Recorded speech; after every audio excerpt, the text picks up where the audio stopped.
Hi welcome to the story panda 12 ലെറ്റേഴ്സിൻ്റെ next episode കാണാം. 2026 Beijing city U ഷിഹോങ് ആ അപ്പൂപ്പനെ ഉന്തുവണ്ടി തള്ളാനായിട്ട് സഹായിക്കുന്നുണ്ട്. അത് കഴിഞ്ഞ് കാണിക്കുന്നത് 1991 ആണ്. ഈ ഹൈത്താങ്ങും തങ് യേഷിനും കൂടി ആ ലെറ്റർ അനലൈസ് ചെയ്ത് നോക്കുമായിരുന്നു. അവൾ പറയുന്നുണ്ട്, ഈ ലെറ്റേഴ്സിലെ വരികൾ ഭയങ്കര ജെനുവിനാണ്. നമ്മുടെ ഇപ്പോഴത്തെ സിറ്റുവേഷൻ എന്താണോ അതിനെക്കുറിച്ചാണ് ഇതിൽ എഴുതിയിരിക്കുന്നത്. അപ്പോൾ അവൻ പറയുന്നുണ്ട്, ഇത് എങ്ങനെയാണ് സംഭവിക്കുന്നത്, എനിക്കിപ്പോഴും അതിശയമാണ് തോന്നുന്നത്. അവൾ പറയും, ഇതെല്ലാത്തിനും തുടക്കം ആ മെയിൽ ബോക്സ് ആണ്. ഒരു വയസ്സായ അപ്പൂപ്പൻ ആ മെയിൽ ബോക്സും കൊണ്ട് ഒരു ഉന്തുവണ്ടിയിൽ പോകുന്നത് ഞാൻ കണ്ടിട്ടുണ്ട്. പക്ഷെ അത് ഈ സെയിം മെയിൽ ബോക്സ് ആണോ എന്ന് ഉറപ്പില്ല. അവനും പറയുന്നുണ്ട്, ഞാനും ആ മുത്തശ്ശനെ കണ്ടിട്ടുണ്ട്. അന്ന് ആദ്യമായിട്ട് നിന്റെ വീട്ടിലെ ഡെറ്റ് കളക്ട് ചെയ്യാനായിട്ട് വന്നപ്പോൾ ഈ മുത്തശ്ശൻ ആ പരിസരത്ത് തന്നെ ഉണ്ടായിരുന്നു. ആ മുത്തശ്ശൻ്റെ കാർട്ടിൽ ആ മെയിൽ ബോക്സും കൂടാതെ ഒരു പൂച്ച ഉണ്ടായിരുന്നു. അത് കഴിഞ്ഞ് 2026 കഥ കാണിക്കുന്നുണ്ട്. യൂനിയനും ഈ വണ്ടറും കൂടി സംസാരിക്കുന്നുണ്ട്.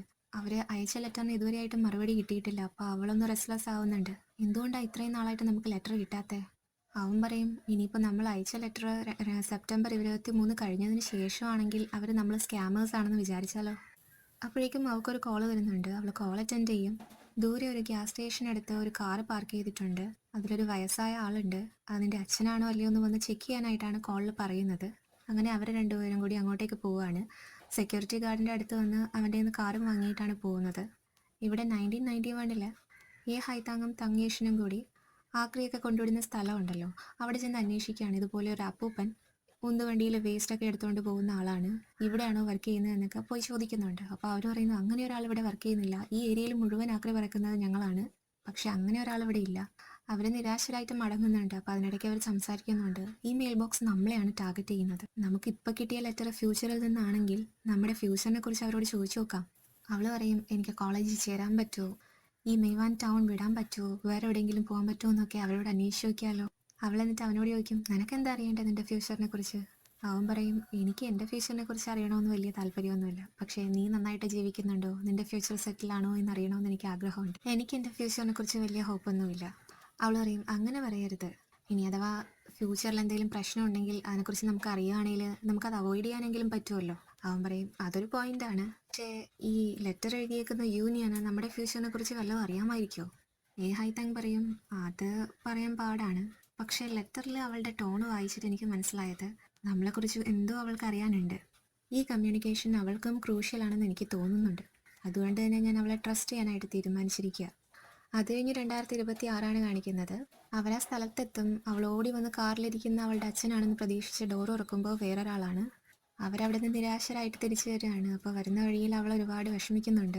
എൻ്റെ അച്ഛൻ ഇതുപോലെ ആയിരിക്കുമോ, പേരറിയാതുണ്ട്, എങ്ങോട്ട് പോകണം, എവിടെയാണ് വീട് എന്നറിയാതുകൊണ്ട് ഇരിക്കുമായിരിക്കുമോ? അവൾ പെട്ടെന്ന് കാറ് നിർത്തിയിട്ട് കരഞ്ഞുകൊണ്ട് പറയുകയാണ്, എന്തിനാണ് ഞാൻ അന്ന് അച്ഛനോട് വഴക്കിട്ടത്?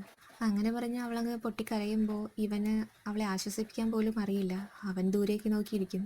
വീണ്ടും 1991 കാണിക്കുന്നത്. ചായയുടെ പ്ലേസ്. എല്ലാവരും കൂടി ചേർന്ന് അവരുടെ ആ സ്ഥലം റീബിൽഡ് ചെയ്യാനായിട്ട് നോക്കുകയാണ്. റാറ്റും തങ്ങേഷനും ഷെൻഷുവും എല്ലാവരും ഉണ്ട് അവിടെ. അപ്പോഴാണ് ഷയോങ്ങും അവൻ്റെ പയ്യന്മാരുമായിട്ട് അങ്ങോട്ട് വരുന്നത്. ബാവു നിങ്ങളെക്കുറിച്ച് ആലോചിച്ച് വറീഡായിട്ടുണ്ട്, അതുകൊണ്ട് കുറച്ച് ഫ്രൂട്ട്സ് തന്നോട്ടേക്കാണ് നിങ്ങൾക്ക് തരാനായിട്ട്. അപ്പോൾ ചാ പറയും, നിങ്ങളുടെ കൈൻഡ്നെസ്സിന് എന്തായാലും നന്ദി, നിങ്ങൾക്ക് പോവാം. അപ്പോൾ ഷയോങ് പറയുന്നുണ്ട്, അങ്ങനെയൊന്നും പറയരുത്. നിങ്ങളെന്താ ഈ പ്ലേസ് വീണ്ടും റീസ്റ്റാർട്ട് ചെയ്യാൻ പോവുകയാണോ? ഈ പ്ലേസിന് അത്രയ്ക്കൊന്നും വരുമാനം ഉണ്ടാക്കി തരാൻ പറ്റില്ല ബ്രോ, നമ്മളിപ്പോഴും ഒരു തോണിയിൽ സഞ്ചരിക്കുന്ന ആൾക്കാരാണ്. അപ്പോൾ ചാ പറയും, പക്ഷേ ഞങ്ങളൊക്കെ അത്ര നല്ല ആൾക്കാരല്ല, ഇപ്പോൾ ഒരുമിച്ച് ആ ഒരു തോണിയിൽ സഞ്ചരിക്കാനായിട്ട് നമുക്കിപ്പോൾ കഴിയില്ല. ഞങ്ങൾ കാരണം നിങ്ങളുടെ സഞ്ചാരം മുടങ്ങണ്ട. അപ്പോൾ ഷയങ് പറയും, നീ എന്താ കംപ്ലയിൻറ്റ് ചെയ്യുകയാണോ, ഞങ്ങളന്ന് വന്ന് ഇവിടെ അടിയുണ്ടാക്കിയെന്നും പറഞ്ഞ്? നിനക്കറിയാവോ ഇപ്പോഴും എൻ്റെ കാല് നേരെയായിട്ടില്ല, എന്നിട്ട് ഞാൻ നിന്നെ ഒന്നും പറഞ്ഞിട്ടില്ലല്ലോ. ചാ പറയുന്നുണ്ട്, കാര്യം സിമ്പിളാണ്, നമുക്കിനി ഞങ്ങൾ ഈ ബിസിനസ് കൊണ്ട് മുന്നോട്ട് പോകാനായിട്ട് തീരുമാനിക്കുകയാണ്. ഞങ്ങൾക്ക് നിങ്ങളുമായിട്ട് യാതൊരു കണക്ഷൻസും കീപ്പ് ചെയ്യാനായിട്ട് ആഗ്രഹിക്കുന്നില്ല. ഷയോങ് പറയും, ഓ അപ്പോൾ ലെജിറ്റിമേറ്റ് ബിസിനസ് സ്റ്റാർട്ട് ചെയ്യാനായിട്ട് പോവുകയാണോ? എന്നാ നടക്കട്ടെ, കൺഗ്രാജുലേഷൻസും പറഞ്ഞ് അവന്മാർ തിരിച്ചു പോവുകയാണ്. അപ്പോൾ റാറ്റോ എന്ന് ചായോട് ചോദിക്കുന്നുണ്ട്, അവന്മാർ ഇതുപോലെ ഒന്നും പറയാണ്ട് പോകുമെന്ന് തോന്നുന്നുണ്ടോ? ചാ പറയും, നമുക്ക് നോക്കാം, പോകുന്നിടത്തോളം പോട്ടെ, പക്ഷേ അവന്മാരെന്ത് വന്ന് പ്രൊവോക്ക് ചെയ്യാൻ ശ്രമിച്ചാലും നമ്മളൊന്നും റെസ്പോണ്ട് ചെയ്യാതിരുന്നാൽ മതി. അപ്പോഴേക്കും മിസ്സും ഈ ഹൈത്താങ്ങും കൂടി അങ്ങോട്ടേക്ക് വരികയാണ്. മിസ്സ് വന്നിട്ട് ഇവരെല്ലാവരെയും പിടിച്ചിരുത്തിയിട്ട് തങ്ങീഷന് അവിടെ കാര്യം പറയുന്നുണ്ട്. അവനെ നാളെ തൊട്ട് സ്കൂളിൽ വരാം, പക്ഷേ 2 കണ്ടീഷൻസ് അക്സെപ്റ്റ് ചെയ്യണം. ഒന്ന്, നാളെ മുതൽ നന്നായിട്ട് പഠിക്കാൻ തയ്യാറായിക്കൊള്ളണം, സ്കൂളിൽ വന്നിട്ട് ഒരു പ്രശ്നം ഉണ്ടാക്കരുത്. ഈ ഹൈത്താങ് എന്തെങ്കിലും ഡൗട്ട് ഉണ്ടെങ്കിൽ അവൾ നിന്നെ ഹെൽപ്പ് ചെയ്യാമെന്ന് പറഞ്ഞിട്ടുണ്ട്. 2, സ്കൂളിന് പുറത്തു പോയി ഫൈറ്റ് ചെയ്യുന്ന പ്രശ്നം ഉണ്ടാക്കുകയാണെങ്കിൽ നിന്നെ അപ്പം തന്നെ സ്കൂളിൽ നിന്ന് പുറത്താക്കാനാണ് എൻ്റെ തീരുമാനം.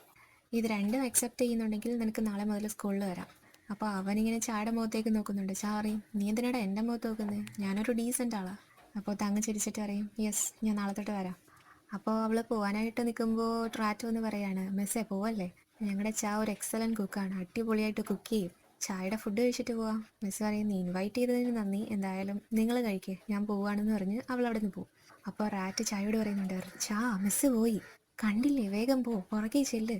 അപ്പോൾ ചാ പറയുന്നുണ്ട്, എനിക്ക് നിൻ്റെ അഡ്വൈസ് ഒന്നും വേണ്ട, പോടാ. എന്നാലും ചാ അവളുടെ പുറകെ പോകുന്നുണ്ട്. അത് കഴിഞ്ഞ് തങ് യേഷൻ അവൻ്റെ വീട്ടിൽ വന്നു. അവിടേക്ക് ഏഹായ് താങ് വരികയാണ്. അപ്പോൾ അവൻ ചോദിക്കുന്നുണ്ട് അവളോട്, നീ വീട്ടിലേക്ക് പോയില്ലേ, എന്താ ഏബോ വല്ല പ്രശ്നം ഉണ്ടാക്കിയോ? അവൾ പറയും, അതൊന്നുമല്ല, ഞാൻ നിൻ്റെ അടുത്തേക്ക് വന്നത് തന്നെയാണ് നിനക്ക് മുടി വെട്ടി തരാനായിട്ട്. നീ നാളെ തൊട്ട് സ്കൂളിൽ പോവുമല്ലേ. മുടി വെട്ടി തരാനോ? അതിന് നിനക്ക് മുടി വെട്ടാനൊക്കെ അറിയാവോ? അവൾ പറയും, എൻ്റെ മുടി ഞാൻ തന്നെയാണ് വെട്ടിയുന്നത്. അവൾ എന്നിട്ട് അവനോട് പറയും, ഇനി മുതൽ പുറത്ത് പോയി ഫൈറ്റ് ചെയ്യാനോ അടി ഉണ്ടാക്കാനോ ഒന്നും നിൽക്കരുത്. നിനക്ക് പഠിത്തത്തിൽ എന്തെങ്കിലും പ്രോബ്ലം ഉണ്ടെങ്കിലും ഞാൻ നിന്നെ ഹെൽപ്പ് ചെയ്യാം. അപ്പോൾ അവൻ പറയും, എനിക്ക് ഒരുപാട് കാര്യങ്ങൾ അറിയില്ല, അതെല്ലാം നീ പറഞ്ഞു തരേണ്ടി വരും. അവൾ പറയും, അതൊന്നും ഒരു പ്രശ്നമല്ല, നിനക്ക് മനസ്സിലാകാത്ത എന്താണോ എത്ര പ്രാവശ്യം വേണേലും ഞാൻ പറഞ്ഞുതരാം. കോളേജിലേക്ക് കയറാനായിട്ട് താല്പര്യമുണ്ടോ? അവൻ പറയും, ഒരിക്കലുമില്ല. അവൾ ചോദിക്കും, നീ നിൻ്റെ ഫ്യൂച്ചറിനെ കുറിച്ച് എന്തെങ്കിലും ചിന്തിച്ചിട്ടുണ്ടോ? അവൻ പറയും, അതൊന്നുമില്ല. എന്നെപ്പോലെയുള്ള ആൾക്കാർക്ക് ഒരു ദിവസം എങ്ങനെയെങ്കിലും കഴിഞ്ഞു കൂടുന്നത് തന്നെ വലിയ കാര്യമാണ്. ഒരു നേരത്തെ ആഹാരം കിട്ടിക്കഴിഞ്ഞാൽ തന്നെ അത്രയും നല്ലതാണ്. അതുകൊണ്ട് ബാക്കി കാര്യങ്ങളെക്കുറിച്ചൊന്നും ഞാൻ ചിന്തിക്കാറില്ല. ഇതെല്ലാം എൻ്റെ വിധിയല്ലേ. അപ്പോൾ അവൾ പറയും, വിധി എങ്ങനെ പഴിച്ചിട്ടിരിക്കല്ലേ, നിനക്കറിയാമോ എന്നെ എന്താണ് മുന്നോട്ട് നയിക്കുന്നതെന്ന്? കോളേജിലേക്ക് പഠിച്ച് കയറണം, ഈ സ്ഥലം വിടണം, ബോർഡ് അടുത്ത് നിന്ന് എങ്ങനെയെങ്കിലും മാറിപ്പോകണം, ജീവിതം ഒന്ന് സെറ്റിലാക്കണം എന്നൊക്കെയുള്ള ചിന്തകളാണ് എന്നെ മുന്നോട്ട് നയിക്കുന്നത്. അപ്പോൾ അവൻ പറയുന്നുണ്ട്, നീ ഡിഫറെൻ്റ് ആണ്. നീ എന്തായാലും നന്നായിട്ട് പഠിച്ചാൽ നിനക്ക് കോളേജിൽ ചേരാൻ പറ്റും, ഈ സ്ഥലം വിട്ട് പോകാനും പറ്റും, നിൻ്റെ ജീവിതം സെറ്റിലാവും. അവൾ പറയും, നിനക്കും പറ്റും, നമുക്ക് ഒരുമിച്ച് തന്നെ ഇവിടെ നിന്ന് പോവാം. അവൻ ചോദിക്കും, എനിക്കോ അതൊക്കെ സാധിക്കുമോ? അവൾ പറയും, എന്തുകൊണ്ടില്ല, നമുക്ക് ഒരുമിച്ച് പഠിക്കാം, ഒരുമിച്ച് ശ്രമിക്കാം. എൻ്റെ മുടിയൊക്കെ വെട്ടിക്കൊടുത്തതിന് ശേഷം അവൻ അവളെ വീട്ടിൽ കൊണ്ടാക്കുകയാണ്. അവളുടെ വീടിൻ്റെ ഡോറിലെത്തുമ്പോൾ അവളൊരു ലെറ്റർ എടുത്ത് അവന് കൈമാറുന്നുണ്ട്. അവൻ ചോദിക്കും, പുതിയ ലെറ്റർ വന്നോ? അവൾ പറയും, ഇത് ആ ലെറ്ററല്ല, ഇത് ഞാൻ നിനക്ക് വേണ്ടി തരുന്ന ലെറ്ററാണ്. എന്നിട്ട് അവൾ വീട്ടിനകത്തേക്ക് കയറിപ്പോവും. അവൾ പോയതിന് ശേഷം അവൻ ആ ലെറ്റർ ഓപ്പൺ ചെയ്ത് നോക്കുന്നുണ്ട്. അപ്പോൾ അതിനകത്ത് ആ നോർത്തേൺ ലൈറ്റ്സിൻ്റെ പോസ്റ്റ് കാർഡാണ്. അതിൻ്റെ ബാക്കിൽ കുറച്ച് കാര്യങ്ങൾ എഴുതിയിട്ടുമുണ്ട്. മലകൾക്കും സമുദ്രത്തിനും അപ്പുറമുള്ള നോർത്തേൺ അറോറ കാണാനായിട്ട് നമുക്ക് ഭാഗ്യം ഉണ്ടാവട്ടെ, ഹൈ താങ് എന്നാണ് അതിൽ എഴുതിയിരിക്കുന്നത്. ഇവർ സ്കൂളിലേക്ക് ഒരുമിച്ച് പോകാനായിട്ട് ഒരു പുതിയ തുടക്കത്തിൻ്റെ സന്തോഷത്തിലാണ് അവർ രണ്ടുപേരും. അവൾ വീട്ടിൽ വന്നിട്ട് ഒരു കപ്പുമായിട്ട് വെള്ളം കുടിക്കാനായിട്ട് എടുക്കുമ്പോൾ പുറകിൽ ആരോ വന്ന് അവളുടെ തലയിൽ കമ്പ് വെച്ച് അടിക്കുന്നുണ്ട്. അതോടെ അവൾ ബോധം കെട്ട് തറയിൽ വീഴുന്നുമുണ്ട്. കപ്പ് തറയിൽ വീഴുന്ന സൗണ്ട് അവൻ പുറത്തുനിന്ന് കേൾക്കുന്നുണ്ട്. അവളുടെ കയ്യിൽ നിന്ന് കപ്പെങ്ങാനും താഴെ വീണതാകാം എന്ന് അവൻ ചിന്തിക്കുകയാണ്. ചിരിച്ചിട്ട് അവൻ അവിടെ നിന്ന് പോകുന്നുണ്ട്. പിറ്റേ ദിവസം രാവിലെ തന്നെ അവൻ സ്കൂളിൽ പോകാനായിട്ട് റെഡിയായിട്ട് അവളുടെ വീടിൻ്റെ ഫ്രണ്ടിൽ വന്ന് നിൽപ്പുണ്ട്. കുറേ നേരം വെയിറ്റ് ചെയ്യും. എന്നിട്ട് അവളെ കാണാത്തത് കൊണ്ട് അവളെ വിളിക്കുന്നുണ്ട് അവൻ. പക്ഷേ പുറത്തേക്ക് ആരും വരുന്നില്ല. അങ്ങനെ അവൻ സ്കൂളിലേക്ക് പോവുകയാണ്. സത്യം പറഞ്ഞാൽ അവളുടെ അച്ഛൻ ഇപ്പോൾ അവളെ അടിച്ച് ബോധം കെടുത്തിയിട്ടേക്കാണ്. ഒരു മുറിയിൽ പൂട്ടിയിട്ടേക്കാണ്. വായിൽ തുണിയൊക്കെ തിരികെ കയറ്റി കൈയും കാലും ഒക്കെ കെട്ടിയിട്ടേക്കാണ്. അവൻ സ്കൂളിലേക്ക് വരും. സ്കൂളിലേക്ക് വരുമ്പോൾ തന്നെ ഈ പ്രശ്നക്കാരൻ പയ്യൻ അവനോട് ഒന്ന് കോർക്കുന്നുണ്ട്. നീ സ്കൂളിൽ വിട്ടുപോയെന്നാണ് ഞാൻ കരുതിയത്, നീ വീണ്ടും തിരിച്ചു വന്നോ? അവൻ പോകുന്ന വഴിയിൽ ഇവൻ കാല് നീട്ടി വെച്ചേക്കും. അത് കാരണം തങ്ങ് അവൻ്റെ കാലിൽ നന്നായിട്ട് ചവിട്ടിയിട്ട് തന്നെ പോവുകയാണ്. അപ്പോൾ അവൻ പിടിച്ചു നിർത്തിയിട്ട് ചോദിക്കുന്നുണ്ട്, എന്താടാ നീ എൻ്റെ കാലിൽ ചവിട്ടിയോ? എൻ്റെ ഷൂസ് അതിന് എത്ര വില വരുന്നു നിനക്കറിയാവോ? നിനക്കിതുപോലെ ഒരെണ്ണം വാങ്ങിത്തരാൻ പോലും കഴിവില്ല. അവൻ പറയും, അതേ, എനിക്ക് കഴിയില്ല, അതുകൊണ്ട് ഞാൻ ചെയ്യത്തുമില്ല. പ്രശ്നക്കാരൻ പയ്യൻ ചോദിക്കും, എന്താടാ നിനക്ക് പ്രശ്നം? ഇവൻ പറയും, നീ നോക്ക്, സ്കൂളിൽ നമുക്ക് നല്ലതുപോലെ തന്നെ പോവാം, എങ്ങനെയെങ്കിലുമൊക്കെ നല്ലതുപോലെ പഠിച്ച് കോളേജിലേക്ക് പോവാം. പക്ഷെ സ്കൂൾ കഴിഞ്ഞതിന് ശേഷം പുറത്തിറങ്ങുമ്പോൾ ഞാൻ എന്ത് ചെയ്യുമെന്ന് എനിക്ക് തന്നെ പറയാൻ പറ്റില്ല. അതേക്കുമ്പോൾ അവനൊന്ന് പേടിക്കുന്നുണ്ട്. ഇവൻ ഹായ് താങ്ങിൻ്റെ ആ ക്ലാസ് ഫ്രണ്ടിനോട് ചോദിക്കുന്നുണ്ട്, അവൾ വന്നില്ലേ? അവൾ പറയും, ഇതുവരെ ആയിട്ടും എത്തിയിട്ടില്ല, ചിലപ്പോൾ കുറച്ച് കഴിയുമ്പോൾ വരുമായിരിക്കും. ക്ലാസ്സിലെ ഫസ്റ്റ് അവർ കഴിഞ്ഞു, എന്നിട്ടും ഹായ് താങ്ങിനെ കണ്ടില്ല. അവൻ വന്ന് മിസ്സിനോട് ചോദിക്കുന്നുണ്ട്, മിസ്സേ ഹായ് താങ് ഇന്ന് വരത്തില്ലേ?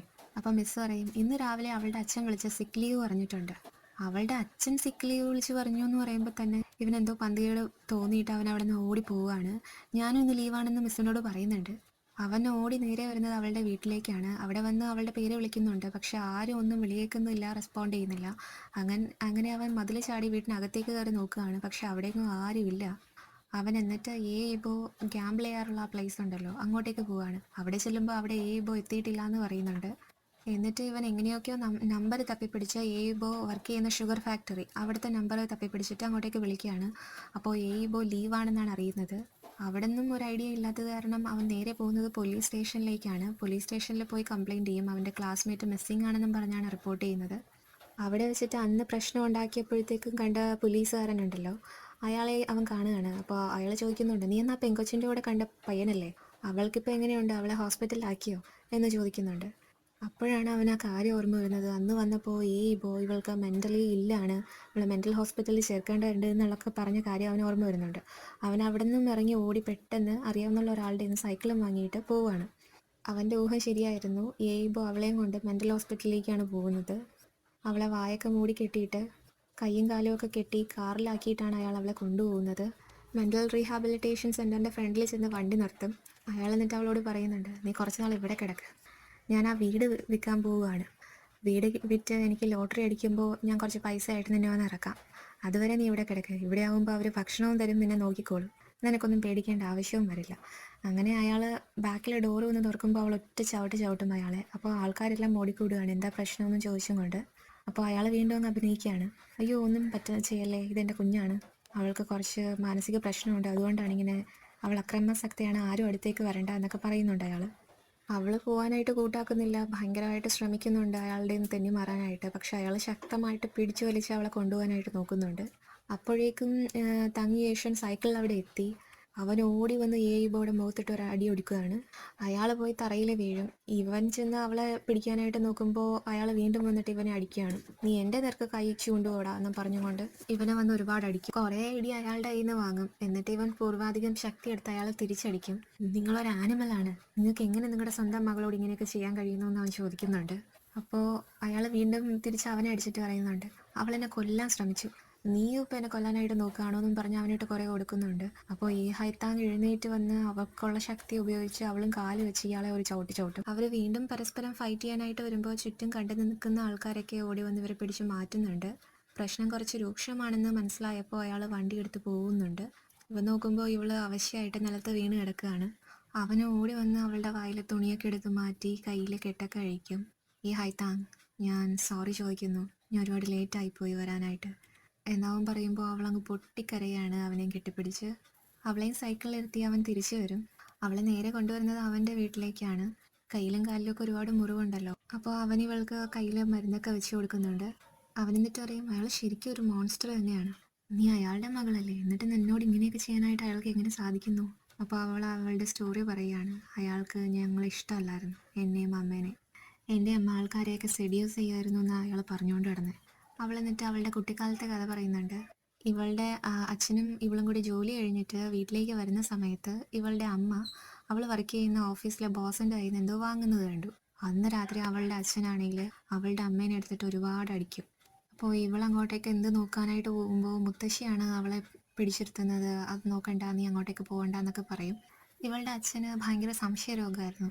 അവളുടെ അമ്മ എന്ത് ചെയ്തു കഴിഞ്ഞാലും അവരെ ചുമ്മാ ഇട്ട് തല്ലും. ഒരു ദിവസം ഇയാൾക്ക് വേണ്ടിയിട്ട് അവർ പുതിയ ഷർട്ട് വാങ്ങിക്കൊണ്ട് വന്നപ്പോൾ ഇത് ആർക്ക് വേണ്ടിയിട്ട് വാങ്ങിയതാണ് നീ എന്നും പറഞ്ഞുകൊണ്ടായിരുന്നു അവളുടെ അമ്മേനെ എടുത്തിട്ട് തല്ലിയത്. അത് കണ്ട് പേടിച്ച് നിൽക്കുന്ന ഇവളെ മുത്തശ്ശിയാണ് കൂട്ടിക്കൊണ്ടു വരുന്നത്. ഹൈത്താങ് അവനോട് പറയാണ്, എൻ്റെ അച്ഛന് ശരിക്കും വട്ടായിരുന്നു, എൻ്റെ അമ്മ ആരോടെങ്കിലും സംസാരിക്കുന്നത് കണ്ടു കഴിഞ്ഞാൽ അമ്മയെ ഉടനെ വന്ന് തല്ലും.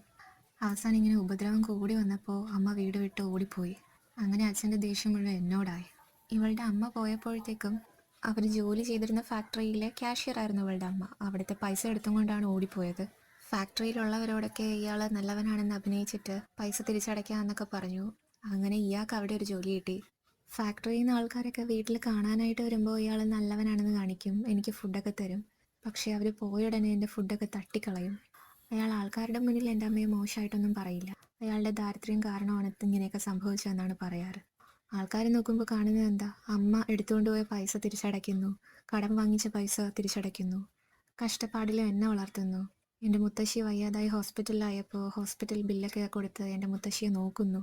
പിന്നെ ചുറ്റുമുള്ള ആൾക്കാർക്കൊക്കെ എന്തെങ്കിലും സഹായം വേണ്ടി വന്നാൽ അയാൾ ഓടിപ്പോയി അവർക്ക് വേണ്ടതൊക്കെ ചെയ്തു കൊടുക്കും. അപ്പോൾ ചുറ്റുമുള്ളവരൊക്കെ വിചാരിക്കുന്നത് എന്താ, ഇയാൾ അത്രയ്ക്കും നല്ലൊരു മനുഷ്യനാണെന്നാ. ഇയാളൊരു നല്ല മനുഷ്യനല്ല എന്ന് ഞാൻ ആരോടെങ്കിലും പറഞ്ഞാൽ ആരെങ്കിലും എന്നെ വിശ്വസിക്കോ? ഇതിനു മുന്നേ ഒരുപാട് ഇൻസിഡൻറ്റ് ഇതുപോലെ നടന്നിട്ടുണ്ട്. ഞാൻ ഓടി രക്ഷപ്പെട്ട് ആൾക്കാരോട് സഹായം തേടാനായിട്ട് പോയി കഴിഞ്ഞാൽ ഇയാൾ അവരോടൊക്കെ പറയുന്നത് എനിക്ക് മാനസിക പ്രശ്നമുണ്ടെന്ന്. ഇയാൾ കുറച്ച് ഡോക്ടേഴ്സ് അടുത്തൊക്കെ അന്വേഷിച്ചപ്പോൾ ഒരു പേര് കിട്ടി, ഡില്യൂഷണൽ ഡിസോർഡർ എന്ന്. അതും പറഞ്ഞുകൊണ്ട് നടക്കുക ഇപ്പോൾ. എന്നെ ഒരു മാനസിക രോഗിയാക്കാൻ അയാളുടെ ശ്രമം ഇപ്പോൾ. അപ്പോൾ അവനും അവൻ്റെ കഥ പറയുകയാണ്. എൻ്റെ അച്ഛൻ എൻ്റെ അമ്മേനെ ഉപേക്ഷിച്ചു പോയി. കഷ്ടപ്പാടും ദാരിദ്ര്യവും കാരണം എൻ്റെ അമ്മയും എന്നെ ഉപേക്ഷിച്ചിട്ട് പോയി. അന്നെനിക്ക് 4 വയസ്സേ ഉണ്ടായിരുന്നുള്ളൂ. വിശന്ന് വലഞ്ഞ എന്നെ ആൾക്കാർ ചേർന്നിട്ടാണ് ഒരു ഓർഫണേജിലാക്കുന്നത്. അപ്പോൾ എനിക്ക് എൻ്റെ പേര് പോലും അറിയില്ലായിരുന്നു. അവിടെയുള്ള ഒരു ആൻറ്റിയാണ് എനിക്ക് ഈ പേരിട്ടത്. ആ ആൻറ്റി നമ്മുടെ മിസ്സിൻ്റെ അമ്മയാണ്. അവൾ പറയും, ചുമ്മാതല്ല, മിസ്സ് നിന്നെ ഒരുപാട് കെയർ ചെയ്യുന്നുണ്ട്. അവൻ പറയും, മിസ് എന്നോട് എപ്പോഴും പറഞ്ഞിട്ടുണ്ട് പഠിക്കാനും കുറച്ച് അറിവ് നേടാനും. അങ്ങനെ ചെയ്യുവാണെങ്കിൽ ജീവിതത്തിൽ സക്സസ് നേടാൻ പറ്റുമെന്ന് അവരെന്നോട് പറഞ്ഞു തന്നു. അതുകൊണ്ട് തന്നെ ആത്മാർത്ഥമായിട്ട് ഞാൻ പഠിച്ചു. പക്ഷേ എൻ്റെ കൂടെ ഉണ്ടായിരുന്ന പിള്ളേരൊക്കെ എന്നെ ചെറുതായിട്ട് കാണുമായിരുന്നു. അവരെന്നെ സ്ട്രേ ഡോഗ് എന്നാണ് വിളിച്ചുകൊണ്ടിരുന്നത്. ടോയ്ലറ്റ് വന്ന് അവരെൻ്റെ നേരെ കല്ലെറിയുമായിരുന്നു, ബുക്സ് എറിയുമായിരുന്നു. അവരെപ്പോഴും എന്നെ ഒറ്റപ്പെടുത്താനായിട്ട് ശ്രമിച്ചിരുന്നു. അതുകൊണ്ട് ഞാൻ അവർക്കെതിരെ ഫൈറ്റ് ചെയ്തു. അങ്ങനെയാണ് എന്നെ റീഫോം സ്കൂളിലേക്ക് അയക്കുന്നത്. പക്ഷേ മിസ്സ് ഒരിക്കലും എന്നെ ഉപേക്ഷിച്ചിട്ടില്ല. മിസ്സ് വഴിയാണ് ഞാൻ ചായ മീറ്റ് ചെയ്യുന്നത്. പക്ഷേ മിസ്സ് എപ്പോഴും വിചാരിക്കുന്നത് ചായ എനിക്കൊരു ബാഡ് ഇൻഫ്ലുവൻസ് ആണെന്നാണ്. ചായയും മിസ്സും ആക്ച്വലി പ്രണയത്തിലായിരുന്നു. സ്കൂൾ കഴിഞ്ഞ് മിസ്സിന് സിറ്റിയിലൊരു കോളേജിലാണ് അഡ്മിഷൻ കിട്ടിയത്. ചായ എല്ലാ ആഴ്ചയും ബൈസൈക്കിളും ചവിട്ടി 5-6 മണിക്കൂർ കാത്തു നിന്ന് മിസ്സിനെ കാണാനായിട്ട് പോകുമായിരുന്നു. പക്ഷേ പിന്നീട് വേറൊരു മാർഗം സ്വീകരിച്ചു എന്നും പറഞ്ഞ് അവർ ബ്രേക്കപ്പായി. അവൾ ചോദിക്കും, അത്രയ്ക്ക് മോശം ആളൊന്നുമല്ലല്ലോ. അവൻ പറയും, അതെ, നല്ലൊരു പേഴ്സണാണ്. ചായക്കുള്ള ആകെ ഒരു പ്രശ്നം എന്ന് പറഞ്ഞാൽ സ്കൂളിലൊന്നും പോയിട്ടില്ല. അതുകൊണ്ട് തന്നെ അങ്ങനെയാണ് വളർന്നത്. അതുകൊണ്ട് ഒരു ഡീസൻറ്റ് വർക്കും കിട്ടിയില്ല. അതുപോലെ തന്നെയാണ് റാറ്റും. അവനും നല്ലവനാണ്, പക്ഷെ വലിയ പഠിപ്പും വിദ്യാഭ്യാസമൊന്നുമില്ല. അവൻ്റെ അച്ഛൻ ജയിലിൽ പോയപ്പോൾ അവനും അവൻ്റെ അമ്മയും ഒറ്റയ്ക്കായി. മറ്റുള്ളവർ അവൻ്റെ അമ്മയെ ഉപദ്രവിക്കാനായിട്ട് തുടങ്ങിയപ്പോൾ അവർ ആത്മഹത്യ ചെയ്തു. അങ്ങനെ ചായയും കുഞ്ഞിലെ തന്നെ പെരുവഴിയിലായി. മറ്റുള്ളവരെക്കാൾ എന്തോ കുറവുണ്ടെന്ന് അവന് വിചാരമുണ്ട്. അതുകൊണ്ട് തന്നെ അവൻ സ്കൂളിലൊന്നും പോയില്ല. അപ്പോൾ അവൾ പറയുകയാണ്, ഇതുപോലെ ഒരുപാട് ആൾക്കാർ ഈ ലോകത്തുണ്ടല്ലേ. നീ അന്ന് എന്നോട് ചോദിച്ചില്ലേ എന്തിനാ ഞാൻ നിൻ്റെ കത്തി പിടിച്ച് വാങ്ങിയതെന്ന്. എനിക്ക് നീ ജീവിക്കണമെന്നുണ്ടായിരുന്നു. നീ തെറ്റൊന്നും ചെയ്തിട്ടില്ലല്ലോ. നമ്മളെപ്പോലെയുള്ള നിർഭാഗ്യരായ ആൾക്കാരും ഇവിടെ ജീവിക്കാനായിട്ട് ഡിസേർവ് ചെയ്യുന്നുണ്ട്. നീ നല്ലപോലെ ജീവിക്കണമെന്നാണ് എൻ്റെ ആഗ്രഹം. അന്നെനിക്ക് മുറിവ് പറ്റിയ ദിവസം നീ എൻ്റെ വീട്ടിൽ വന്ന് ഡോറിലിട്ട് അടിക്കുന്ന കണ്ടപ്പോൾ ഞാൻ വിചാരിച്ചു, എന്നെക്കുറിച്ച് ഓർത്ത് വറി ചെയ്യാനായിട്ട് ഈ ഭൂമിയിൽ ഒരാളെങ്കിലും ഉണ്ടല്ലോ. എന്നിട്ട് അവൻ അവളോട് പറയുന്നുണ്ട്, ഹൈത്ത, നീ അനുവദിക്കുകയാണെങ്കിൽ നമുക്കൊരു ഫാമിലിയായിട്ട് ജീവിക്കാം, നമുക്ക് സന്തോഷമായിട്ട് ജീവിക്കാം. അപ്പോൾ അവളും പറയാണ്, ഉറപ്പായും നമുക്ക് നല്ലതുപോലെ തന്നെ ജീവിക്കാം. അതോടെ ഈ എപ്പിസോഡ് അവസാനിക്കുകയാണ്. ബാക്കി എന്താവുമെന്ന് നമുക്ക് അടുത്ത എപ്പിസോഡിൽ കാണാം. സ്നേഹത്തോടെ signing off the story Panda.